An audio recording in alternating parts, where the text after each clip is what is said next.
Merci beaucoup, mon réalisateur qui m'envoie encore une fois balader avec nos Pinden. Prenez le rendez-vous, c'est lundi prochain à 6h30. L'espère ce soir est déjà avec nous. Bonsoir, Madame Hermione Jovi. Oui, bonsoir, Madame Machel. Comment allez-vous? Excellemment bien. D'accord. Et la fête s'est bien passée? Oui, très bien. Et j'en profite pour vous souhaiter bonne et heureuse année, ainsi qu'à tous nos spectateurs. Heureuse année à vous aussi. Merci. Alors, ce soir, nous allons parler de l'hygiène menstruelle chez la jeune fille en milieu scolaire. Comment est-ce qu'il faut faire face et surtout les bons réflexes à avoir. C'est ça. Oui. Déjà, dites-moi, pourquoi est-ce que vous vous penchez surtout aux questions liées à la jeunesse, surtout aux jeunes filles? C'est principalement parce que je suis présidente d'une ONG qui a comme champ d'action cette thématique. D'accord, c'est déjà bon, hein? Ma réponse, je l'ai déjà eue, il ne faut pas aller loin. Alors, merci encore d'être sur ce plateau. Je veux déjà savoir ce qu'on met dans hygiène menstruelle. D'accord. Alors, je vais principalement commencer par les menstrues proprement dites pour dire qu'il s'agit d'une période qui se traduit par l'écoulement sanguin sur 2 ou 5 jours selon les organismes et qui est fondamentale à l'existence de l'humanité. Et bien sûr, nous le savons tous, ça fait partie intégrante de la vie de la femme. Alors, quand on parle d'hygiène menstruelle, il s'agit pour la femme d'avoir accès à des produits propres pour recueillir ou absorber le sang menstruel, d'avoir accès à de l'eau et du savon pour se laver le corps, d'avoir accès également à un cadre. Avant de développer tout ça, je voudrais déjà demander comment est-ce que la jeune fille doit accueillir cette période de menstruation. C'est très important. Bien sûr. Oui. Je pense principalement que la manière dont une fille accueille la période de menstruation dépend d'abord du cadre qui est instauré chez elle à la maison. Ce cadre est-il favorable ou non à la discussion avec les parents? Lorsqu'une fille n'a jamais entendu parler a priori de cela, le jour où elle a ses menstrues, elle a peur, elle est inquiète, elle ne sait pas à qui parler. Stressée, et parfois, très stressée. Et elle peut donc s'orienter mal vers des gens dehors qui la conseillent mal, ce qui se solde par des grossesses non désirées ou d'autres choses du genre. Alors, déjà, si c'est arrivé et qu'on est conscient du fait qu'on a déjà cette première menstrue, il est très important de prendre soin de ces menstrues parce que tel vous prenez soin de vos premières menstrues, de cette même manière, vous allez bénéficier de ce temps. Et de ça dépend d'ailleurs votre santé. Voilà, qui s'installe tout simplement. Alors, comment la jeune fille en milieu scolaire peut faire face justement à cette période de menstrue? Parce que c'est ce que nous voyons, parfois, c'est très, très désagréable. Et justement, le principal problème en rapport aux menstruations au Bénin, c'est le tabou qui est instauré autour. Ouais. Il est un peu difficile aujourd'hui, sinon très difficile à la jeune fille de parler de menstruation de façon ouverte. Ouais. Lorsqu'en classe, elle lève le doigt pour parler et qu'on voit qu'elle est tachée, toute la classe se met à rire. Elle devient la risée, c'est elle qu'on pointe du doigt, c'est elle qu'on chuchote. Elle n'a même pas le courage de se lever. Non, mais parfois elle ne sait pas, elle se lève. Tout le monde finit et puis... Oui, mais parfois elle se lève sans savoir et tout le monde remarque qu'elle est tachée. Alors justement, du fait de ce tabou, cette stigmatisation qui entoure les règles alors que c'est un phénomène purement naturel, les femmes, on arrive à manquer les cours, 5 jours parfois de cours, puisque généralement les menstrues durent 5 jours, par peur d'abord d'être la risée ou parce qu'elles ont des règles douloureuses et elles ne savent pas comment y faire face. C'est ce que je voulais dire, il n'y a pas que la stigmatisation, il y a surtout cette histoire de règles douloureuses. Quand ça vous prend, vous ne pouvez rien faire, même chez les adultes, on constate ça. Bien sûr. Alors il revient justement à la jeune fille d'abord de s'auto-informer. Parce qu'une petite anecdote rapidement, j'ai eu mes menstrues à 11 ans. Wow. En classe de 4e, je devais être en 4e, je pense, mais je n'ai pas eu le courage d'en parler à mes parents. Je n'en ai parlé qu'1 an plus tard. Okay. Pas parce que je ne voulais pas en parler, mais parce que l'environnement ne s'y prêtait pas, parce qu'on n'a pas vraiment eu l'habitude avec les parents de discuter de sexualité. C'est ça. Et moi, j'ai eu la chance de m'être... J'ai eu la chance de m'être auto-informée. Mais qu'en est-il des filles qui n'ont pas eu la chance de s'être auto-informées? Qu'est-ce que vous avez fait quand vous avez eu vos menstrues à 11 ans? Comment vous vous êtes déjà, puisque je commençais à m'informer sur la question autour de 8 ans, 9 ans déjà, je lisais les dépliants, les affiches publicitaires, etc. C'était pas une surprise pour moi. Voilà. Je l'ai découvert aux toilettes et donc j'ai compris que c'était ça. Ouais. J'ai juste préparé des tissus moi-même, fait tout moi-même. Mais j'ai eu cette peur-là d'expliquer à ma tutrice, à ma maman, que j'avais eu mes menstrues. Chaque fois, j'avais envie. Un an plus tard, aller vers elle. Mais c'est le dépassement de soi, si je peux le dire ainsi. Okay. Chaque fois, j'avais envie de partir, je me levais, j'y allais. Mais quand je voyais son visage, je me retournais. Et un beau jour, c'est sorti comme ça. Voilà. Mais heureusement, sinon paradoxalement, elle ne l'a pas du tout mal accueilli.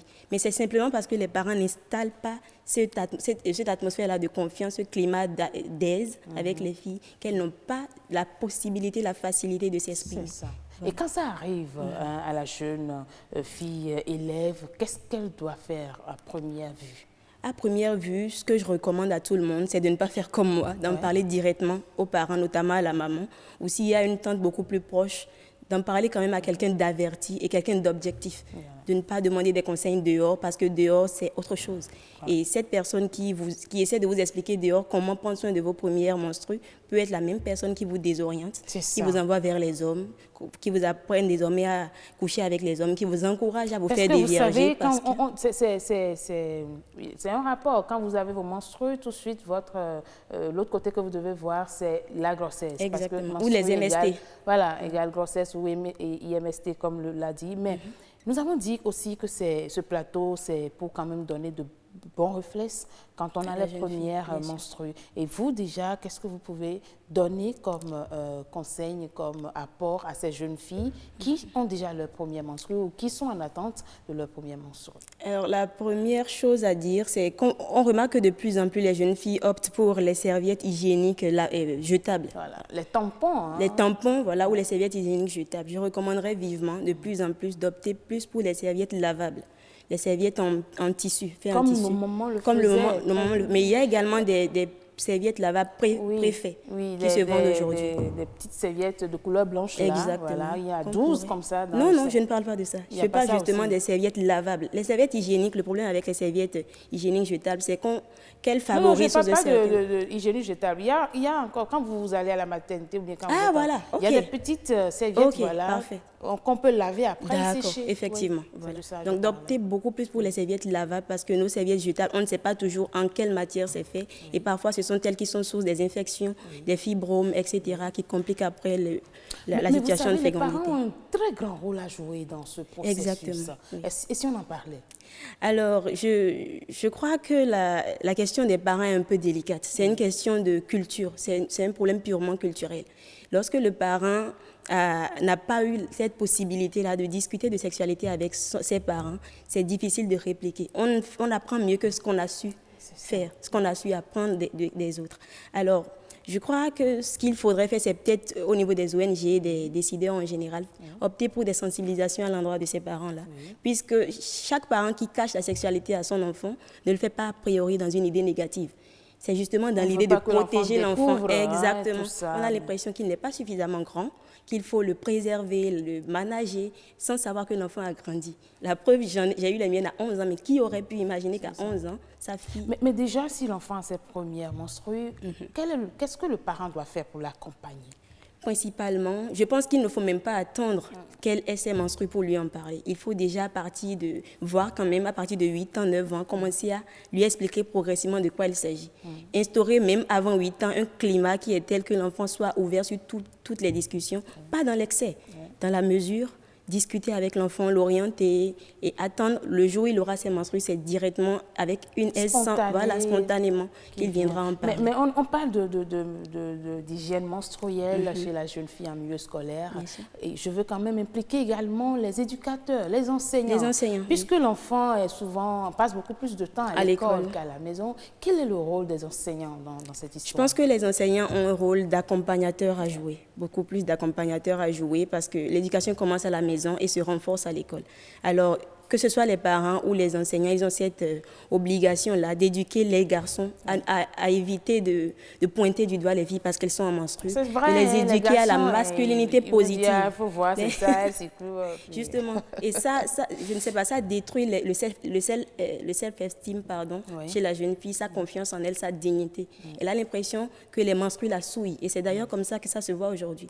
Lorsqu'on dit qu'une jeune fille ne doit pas, lorsqu'elle est en menstrue, ne doit pas s'approcher de la table sainte, qu'elle ne doit pas jeûner, qu'elle ne doit pas préparer pour son mari, etc. On a l'impression que les menstrues, sinon peut-être que c'est la norme culturelle, souillent la femme. On a beaucoup de programmes, de projets au Bénin qui luttent pour le l'épanouissement de la jeune fille, de la femme. Est-ce que ce n'est pas l'occasion, votre dernière question, pour quand même que ces projets ou organisations prennent en compte ce volet et aillent de plus en plus dans les contrées, dans les écoles, pour sensibiliser et vraiment pour toucher tous ceux qui sont concernés par cette histoire. Bien sûr. Je pense d'ailleurs que c'est ce qui a amené le Wash United, l'ONG Amman Wash United, à opter pour On ne va pas citer des noms, sinon on aura... En 2014, a opté pour, comment dirais-je, à choisir le 28 mai comme étant la journée mondiale de l'hygiène menstruelle.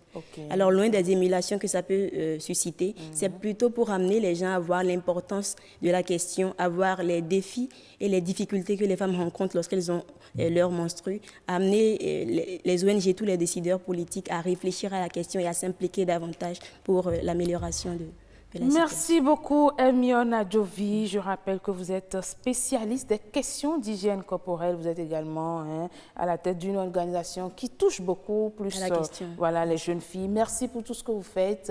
Ne cessez pas de partager votre histoire. 11 ans, c'est bon.